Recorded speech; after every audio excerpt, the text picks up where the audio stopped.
Monsieur le Président, chers collègues, Monsieur le Premier ministre, avant de m'adresser à vous, c'est à nos concitoyens que je pense. Je pense d'abord à nos concitoyens parce que de vos échecs découle une grande part de leurs inquiétudes, la vie chère en particulier. Pendant que vous vous déchiriez avec la NVA, avec vos « un jour ils sont bien et le lendemain ils sont mauvais », nos concitoyens ont assisté à un bien triste spectacle.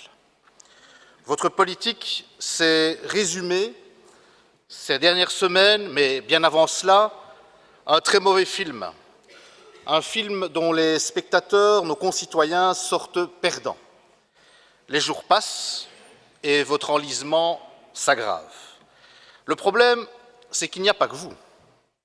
Non, la triste réalité, c'est que vous prenez tout le pays en otage. Parce qu'il y a un responsable à cette crise. Ce responsable, c'est vous et ce qui reste de votre gouvernement.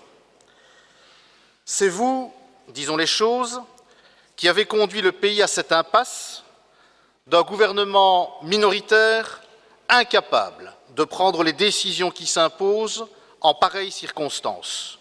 Vous, qui après un mariage de 4 ans et demi, soit plus de 1500 jours de gouvernement avec la NVA, avez permis à ce parti séparatiste d'imposer ses outrances, ses offenses contre votre fonction et votre autorité.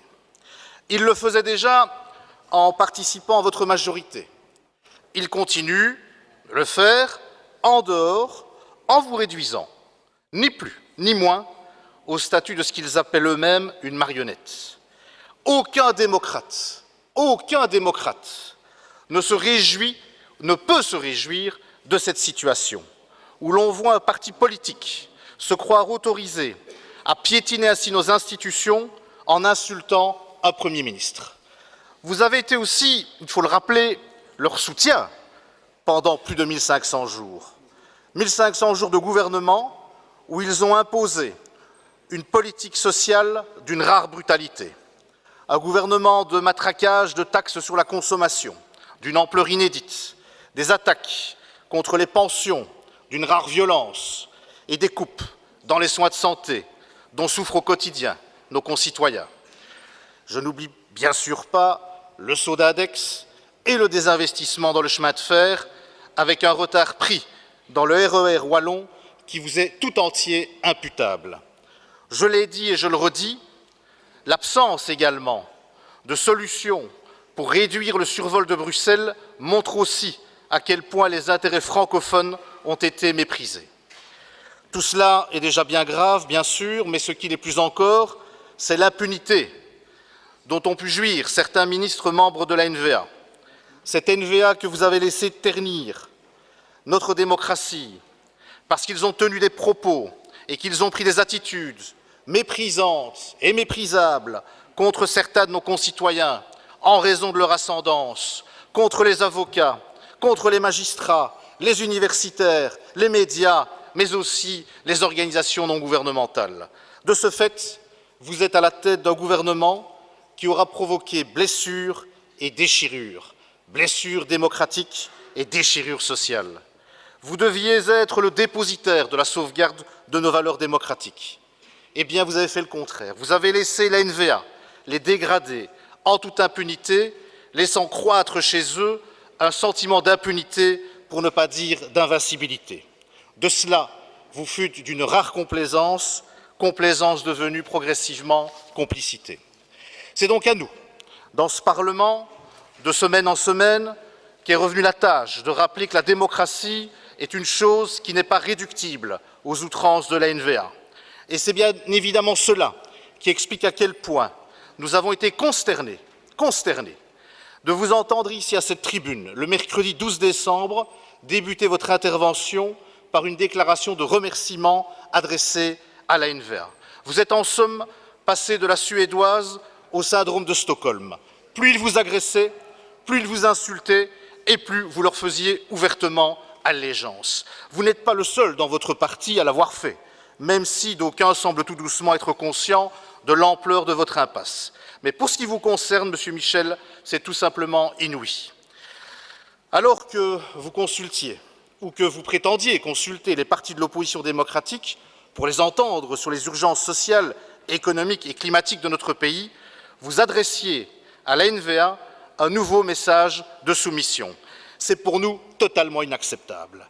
Comme il est inacceptable de constater que vous poursuiviez encore vos négociations avec ce parti, négociations qui révèlent au grand jour les termes d'un cahier secret où l'on voit repoindre leurs projets menaçant l'intégrité de notre pays. Je parle de leur volonté de réviser la Constitution. Vous prétendiez avoir mis le communautaire au frigo, eh bien le communautaire est au contraire ce qui a pu sceller ces 4 années durant votre accord de gouvernement et votre dépendance politique. Un accord scellé dans un cahier qui, pour être secret, n'en est pas moins révélateur. Alors dites-le nous à cette tribune, Monsieur le Premier ministre, avez-vous, oui ou non, échanger avec la NVA la constitution de votre gouvernement contre un accord secret contenu, affirme la NVA, dans un cahier à Thomas. Dites-nous à cette tribune si vous avez recréé un espace politique pour permettre à certains de continuer à pousser le pays vers la scission. Ce qu'il nous est donné de lire et d'entendre à ce sujet est inacceptable. Il vous appartient de le démentir.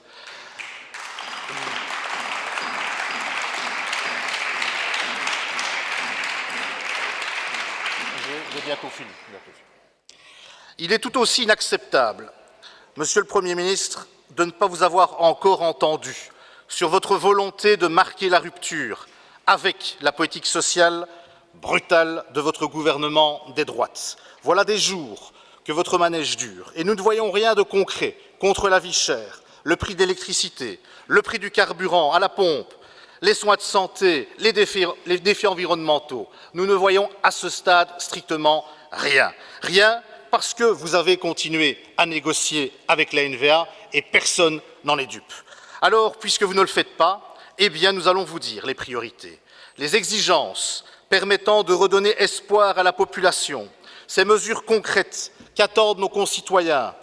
Faites baisser la TVA à 6% sur l'électricité, réduisez les taxes sur les accises qui pénalisent les travailleurs, qui au quotidien doivent se rendre à leur travail. Redonnez espoir aux travailleurs en revenant sur votre décision de porter l'âge de la retraite à 67 ans. La pension à 65 ans, c'est ce que vous demandent les représentants de millions de travailleurs et les travailleurs eux-mêmes. Entendez ce message, Monsieur Michel. Garantissez pour une carrière complète une pension minimum de 1 500 €. Luttez réellement contre la précarité en amenant à au moins 110% les allocations sociales les plus basses. À ce sujet, rendez-vous 110% du seuil de pauvreté. À ce sujet, rendez aussi à la SNCB les 3 milliards que vous lui avez pris, parce que le service public, c'est aussi ça, le patrimoine des ménages. Renflouez le budget des soins de santé, dans lequel vous avez coupé plus de 2 milliards en ramenant la norme de croissance à 3%.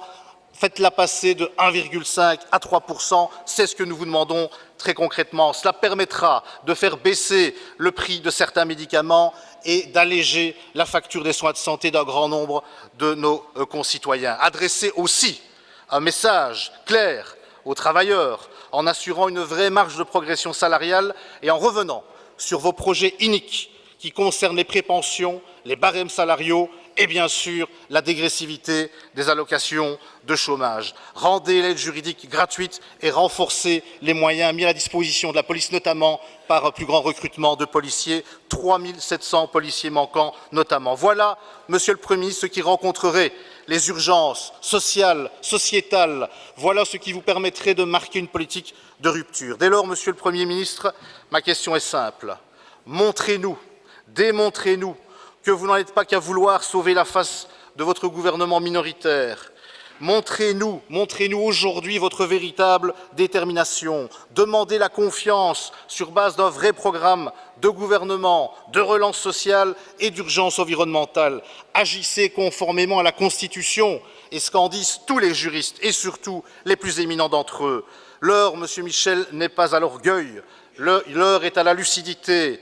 Vous avez créé cette situation. Soyez alors à la hauteur des attentes de la population et répondez avec clarté et sans ambiguïté aux priorités concrètes et précises que nous vous fixons.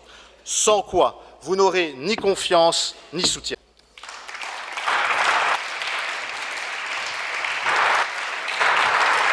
Merci, Monsieur Lawesh.